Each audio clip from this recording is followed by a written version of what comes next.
está pasando, ¿no? Esto es un fenómeno multicausal, ¿no? O sea, como que son un montón los factores que llegan a incidir a que un chico a los 15 años, o a que la gran mayoría de los chicos argentinos a los 15 años, a pesar de que estén en el sistema educativo, no hayan adquirido o no hayan aprendido lo que tenían que aprender adentro de la escuela, ¿no? Entonces, nos podemos preguntar por un montón de factores que pueden incidir en esto. Y la verdad, la primera respuesta que en general viene a la mente de la gente es la pobreza, ¿no? Sí. La verdad es que Argentina está sumida en un proceso socioeconómico bastante complejo en los últimos 20 años, entonces los niveles de pobreza y la crisis socioeconómica deberían explicar o deberían ser la causa principal de estos desempeños. Pero en el fondo, si nosotros comparamos el desempeño de Argentina con países que tienen un PBI per cápita muy similar al de Argentina, como es Chile, como es Brasil, como es Uruguay, como es Colombia, como es Perú, como es Costa Rica, ¿no? Estos países, a pesar de tener un PBI per cápita similar o inferior al de Argentina, tienen desempeños mejores. Claro. Entonces, no sé si la pobreza, a pesar de que seguramente no, que la pobreza es un condicionante del aprendizaje, no puede ser tomada como la causa principal de este problema, ¿no? Bueno, ¿y a futuro qué consecuencias trae estos chicos? Porque muchos de ellos van a querer continuar una carrera terciaria, universitaria y demás, y sin tener estos conocimientos básicos, difícil. Sí, a ver, la prueba PISA encima no mide conocimientos, o sea, sino que lo que mide es el conocimiento puesto en acción en una situación de la vida real, ¿no?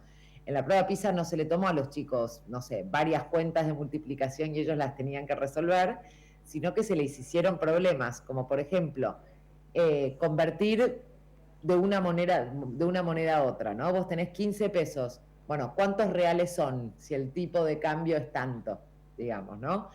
Y una aplastante mayoría de los estudiantes argentinos, o sea, el 73%, no pudo resolver estas situaciones matemáticas de la vida real. Entonces esto claramente compromete no solo su posibilidad de estudios a futuro, sino que su funcionamiento social, ¿no? Y democrático dentro de una sociedad. Magdalena, esta flexibilización que hay o que existe hoy en día a la hora de tomar un examen, complica y es también uno de los temas importantes a destacar o motivo por el cual esa falta de exigencia da estos resultados. Mira, yo no te podría, o sea, la verdad es que yo creo que hoy es muy difícil hablar de una práctica común en todo el territorio, ¿no? Claro. Flexibilización a la hora de tomar exámenes. O sea, yo creo que cada escuela hoy por hoy tiene que tomarse como una unidad de análisis en sí misma, ¿no? Porque lo que sucede en cada escuela es un mundo distinto y ya no es tan homogéneo como lo que pasaba antes. Hay distintas modalidades de evaluación. Las razones por las cuales existen distintas modalidades de evaluación son todas válidas.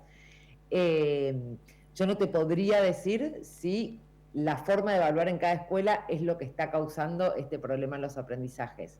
Sí te puedo decir que Argentina tiene una tradición de evaluación de los aprendizajes por ahí más débil que otros países, y acá te hablo de Argentina como un sistema, en términos del sistema nacional, ¿no? En Argentina solo se evalúan los aprendizajes de los estudiantes al fin de la primaria y al fin de la secundaria, y estas evaluaciones son anónimas y no tienen ningún tipo de repercusión en la vida de los estudiantes. No hay evaluaciones en tercer grado, no hay evaluaciones a mitad de ciclo de la secundaria tampoco, que son evaluaciones y datos que a vos te permitirían formular políticas según los datos que vos estés evaluando en ese momento. Entonces sí te podría decir que una política de evaluación más robusta por parte del Estado Nacional podría encauzar la política pública de otra manera. Claro, y también tendría que ver de alguna u otra manera rever los programas de estudios, la forma y demás.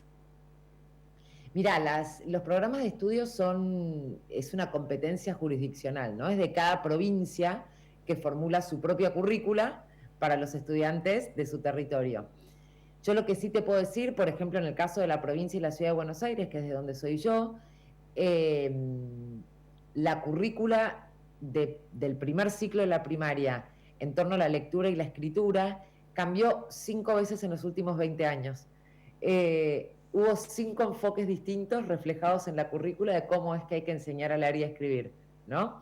Esto quiere decir que casi ningún chico que empezó el sistema educativo en algún momento lo terminó bajo una misma cosmovisión de cómo se aprende a leer y a escribir.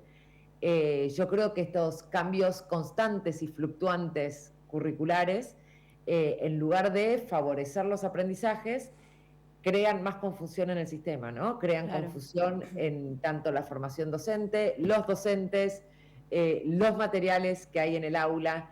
Yo la verdad es que abogo por una política curricular que pueda mantenerse en el largo plazo. Bueno, mencionabas a los docentes. Bueno, la cantidad de paros que vivimos en el transcurso del año, ¿tuvo o tiene incidencia? Y mirá, la cantidad de horas que un niño o una niña está en una escuela obviamente tiene una correlación con su aprendizaje. La situación de los paros ha sido distinta en casi todo el territorio, pero sí, hay una razón por la cual se llaman a los 180 días de clase, ¿no? Porque se cree que hay un tiempo, o sea, que el tiempo que el niño o la niña está en la escuela tiene una correlación con cuánto es lo que puede aprender.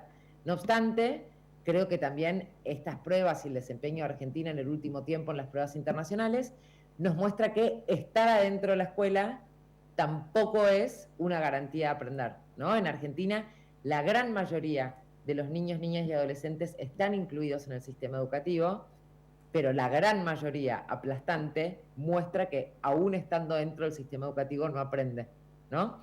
Entonces creo que es completamente imperante hacer una revisión de las estrategias de enseñanza, cómo es, qué es lo que nosotros queremos enseñar y cómo es que lo enseñamos, porque la verdad es que, nada, los resultados no están a nuestro favor. Claro, sobre todo en países, quedamos muy abajo de muchos países, países hermanos aquí en Latinoamérica y demás. ¿Crees que la pandemia profundizó esto y que muchos chicos no se han podido recuperar de alguna manera o no? Mira, el desempeño de Argentina en esta prueba PISA es bastante particular, porque Argentina obtuvo prácticamente los mismos resultados para lectura y para matemática que había obtenido en el año 2018. O sea, hay un punto de diferencia en cada una de las pruebas, que no es estadísticamente significativo. Entonces, esto puede interpretarse desde muchos lugares distintos, ¿no?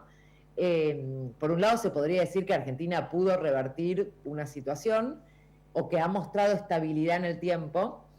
Por otro lado, se podría decir también que cuando el desempeño es tan bajo, o sea, cuando ya hay 7 de cada 10 estudiantes que no están logrando los niveles mínimos, las variaciones por impactos externos, como puede ser la pandemia, también son muy bajas, porque los estudiantes argentinos ya estaban en una situación crítica, ¿no? Yo creo que algo que se tiene que resaltar acá es que estos resultados que se están mostrando en este momento no son coyunturales, no son, no, pero esto se va a revertir dentro de poco porque es tan solo producto de la pandemia. No, estos mismos resultados los tuvo Argentina exactamente iguales en 2018. Magdalena, o sea, hay estabilidad, sí. pero hay una estabilidad en niveles muy bajos. Magdalena, ¿qué pensás con respecto al impacto de la llegada de la tecnología y cómo la vemos hoy en día? La mayoría o algunos abordan más lo que tenga que ver, hablando de estudios, con la tecnología que, por ejemplo, enfocarse en lengua, en matemática o en ciencia, en este caso, que tiene que ver con las pruebas PISA. Y mira, la tecnología puede llegar a ser un aliado bastante importante en la educación y se han desarrollado como múltiples plataformas y múltiples paisajes de aprendizaje dentro de lo que es la tecnología para poder potenciar lo que es el aprendizaje o de la lengua o de la matemática o de la ciencia, pero como todo, ¿no? O sea, el uso de la tecnología en la educación depende, o sea, el impacto de la tecnología en la educación depende del uso que se le dé, ¿no? Claro. Yo te podría decir que desde el lado de la lectoescritura, la tecnología podría ser una aliada, pero también puede ser un obstáculo, en el sentido de que por ahí las pantallas han reemplazado lo que es el contacto con los libros y las letras y las historias y los números, qué sé yo. Y esa falta de un ambiente alfabetizador, cuando uno crece, después se traduce en mayores dificultades para aprender a leer y a escribir.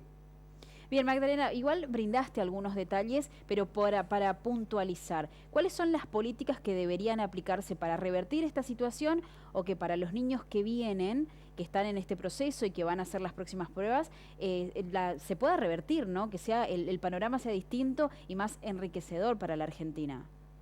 Mirá, yo siempre rescato un caso en Brasil de un municipio que se llama Sobral, que queda en el estado de Ceará, que es un estado pobre en el noreste del país, o sea, es un estado, o sea, te estoy hablando de un caso de PBI per cápita bajo, que ante un problema muy similar al argentino en términos de sistema educativo, en donde son múltiples las cabezas y los problemas que abordar, decidieron definir el problema educativo como un problema de alfabetización en el primer ciclo de la primaria. Ellos dijeron, bueno, nuestros chicos no están aprendiendo durante todo el resto de su escolaridad, porque en el fondo, durante los primeros años de la primaria, no logran los aprendizajes esperados. Entonces, si no los logran en primer y segundo grado, ya cuando llegan a tercer y cuarto, ya están condicionados por esa falta de aprendizaje previo.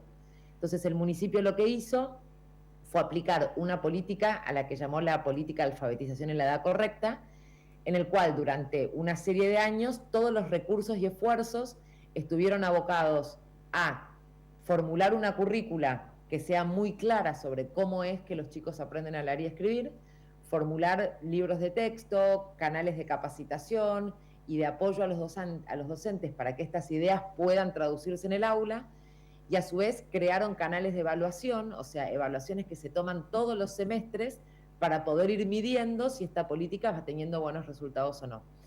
Esta política, al cabo de 5 años, había hecho que el municipio pase del puesto 1233 en el ranking de educación primaria al puesto número 1 en Brasil, y esta política se mantuvo se mantiene el día de hoy, ya hace 20 años, y hoy por hoy este municipio y este estado tienen mejores resultados que las escuelas privadas de San Pablo, ¿no? Entonces, traigo esto a colación porque en el fondo puede llegar a ser una ventana de entrada de reforma al sistema educativo. O sea, sentar bien las bases, ¿no? Exacto. Desde el comienzo. Y otra cosa que decías, otro punto fundamental, que lo dijiste ya al comienzo de la nota, es ir realizando pruebas de medición constante durante la primaria, tanto como la secundaria, para saber dónde hay que ajustar, en dónde hay que reforzar y demás. Exactamente. Bueno, realmente muy buena la entrevista. Muchísimas gracias, Magdalena, por esta comunicación, por este Zoom. No, muchísimas gracias a ustedes por el contacto. Charlábamos con Magdalena Benvenuto, directora ejecutiva de Educar y Crecer, también ayudándonos a entender un poco este desempeño de las pruebas PISA de los alumnos secundarios que se dieron a conocer el día de ayer. Que sin dudas preocupa muchísimo, bien lo decía, Argentina, ¿no? quedó abajo de Chile, Brasil, Uruguay, de todos. Y la verdad que sí, y haciéndolo una comparación con los años anteriores, esto es lo que enciende las alarmas, ¿no? Al respecto, así que vamos a ver cómo se continúa y esperamos que se pueda llevar adelante la resolución. ¿Qué quiere decir esto? Que se presione un poco más, que se busque la forma de que el sistema